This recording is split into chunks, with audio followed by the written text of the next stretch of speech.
What's up, gamers? SweetJohnnyCage here. Welcome to my review of Darksiders for the Xbox 360 and PlayStation 3. Please be aware that I am using the PlayStation 3 version of this game, however, there are no gameplay differences between the two. Darksiders is one of the first games of 2010, and believe me, it's starting the year off with a bang.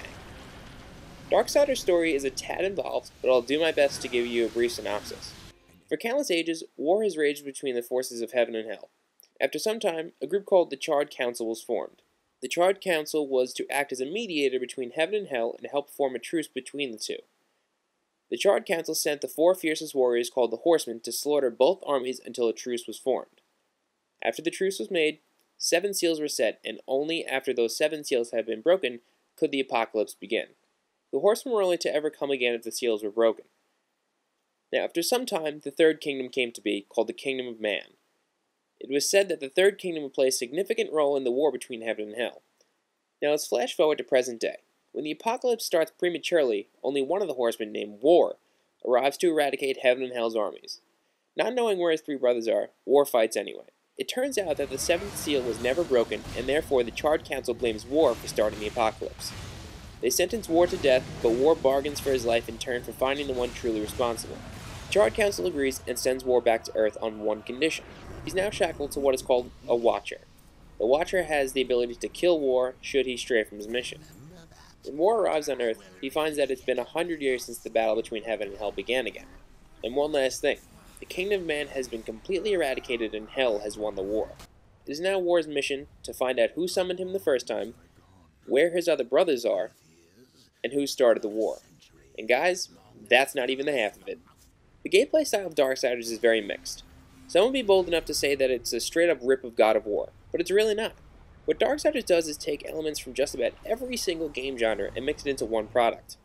Take the hack-and-slash style of Devil May Cry and God of War, puzzle-solving and dungeon-crawling from Zelda, any mythological heaven versus hell game, and borrow some RPG elements from World of Warcraft or some other MMO, and you have one of the best single-player titles to come out in a very long time.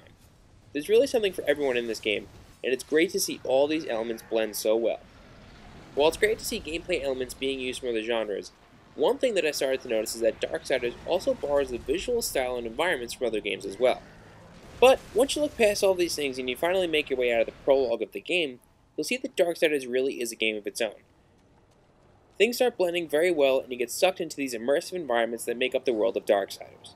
The controls of Darksiders are mapped out very well, but sometimes flawed when it comes to execution. Just about every single button on the controller is used.